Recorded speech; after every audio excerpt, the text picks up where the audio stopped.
যখন আসছিলেন আমরা তিনজনকে এক মঞ্চে পেয়েছিলাম, আবার আজকে আসলে আজকে পাইলাম, আমাদের অনেক সৌভাগ্য।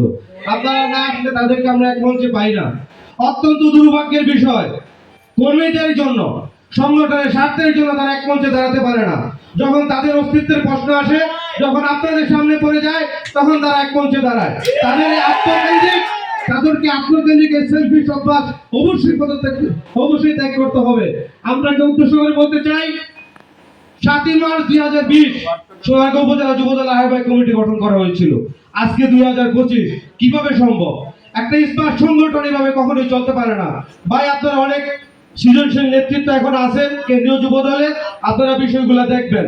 একটা সোনারগাঁও উপজেলা যুবদল অত্যন্ত গুরুত্বপূর্ণ উপজেলা ইউনিট, 5 বছর আহ্বায়ক কমিটি থাকতে পারে না। এই আহ্বায়ক কমিটির 90% সদস্য বর্তমান মূল দলের সাথে সক্রিয়। তাহলে যুবদল কাদের দিয়ে চলতেছে? এবং আমার সহযোদ্ধা বশির রহমান শান্ত একটা কথা বলেছে যে ছাত্রদল নেতৃবৃন্দ পাইপলাইনে জমে গেছে, যুবদল তা আছেই। ক্রাইটেরিয়ার কারণে অনেক ছাত্রদল নেতা তাদের পরিচয় নিশ্চিত হতে পারে নাই। আমি কাউন্সিলর যুবদলের ছাত্রদলের সভাপতি প্রার্থী ছিলাম। আমার আজকে পাশে দাঁড়ানো মৃত্যুঞ্জয় ছাত্র নেতা মুসলমান নড়ি ভাই আমার পাশে দাঁড়ানো, ওনার সাইনে এবং এই মঞ্চে উপস্থিত আমার নেতা কাজী ইসলাম সজীব ভাইয়ের সাইন আমরা কমিটি পেয়েছিলাম, কিন্তু প্রেস করতে পারি নাই। ক্রাইটেরিয়ার কারণে বাদ গেছে। এই যে আমাদের না পাওয়ার আক্ষেপ, ছাত্র দলে জমে গেছে, যুব নেতারা জমে গেছে, এর সমাধান কোথায়? আপনাকে কথাটা বলতাম না, এক টু দা পয়েন্টই কথাটা বলতাম, আমাদের অনেক কষ্ট জমে গেছে ভাই। আপনি বিষয়টা একটু দেখবেন, ঠিক আছে? আপনার কাছে প্রত্যাশা থাকবে এবং আগামী সমাবেশে আমরা সমাবেশকে সৌন্দর্যমণ্ডিত করার জন্য যুবকদের জয়গান নিয়ে লিখিত বিভিন্ন অজয় কবি, বিদ্রোহ কবি কাজী নজরুল ইসলামের স্লোগান বিস্তৃত কিছু ফেস্টুন সহ রঙিন ভাবে আমরা উপজেলা যুবদল কাজী ইসলাম সজীব ভাই এবং জেলা যুবদলের নেতৃত্বে সাদিকুর রহমান সাদেক ভাই, ননি ভাইয়ের নেতৃত্বে ইনশাআল্লাহ সর্বোচ্চ সংখ্যার রেকর্ড আমরা গড়ব।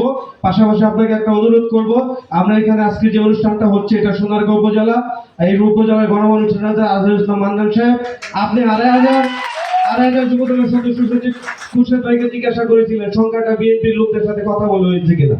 সুতরাং আপনার কাছে একটা রিকোয়েস্ট থাকবে, একটা ছোট ফোন আমাদের নেতাকে দিবেন, 90% সমস্যার সমাধান হয়ে যাবে ইনশাআল্লাহ।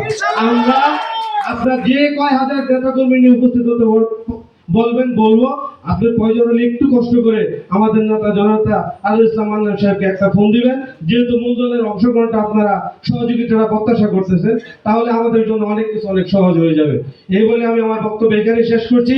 বাংলাদেশ জিন্দাবাদ, বাংলাদেশ জাতীয়তাবাদী যুবদল জিন্দাবাদ।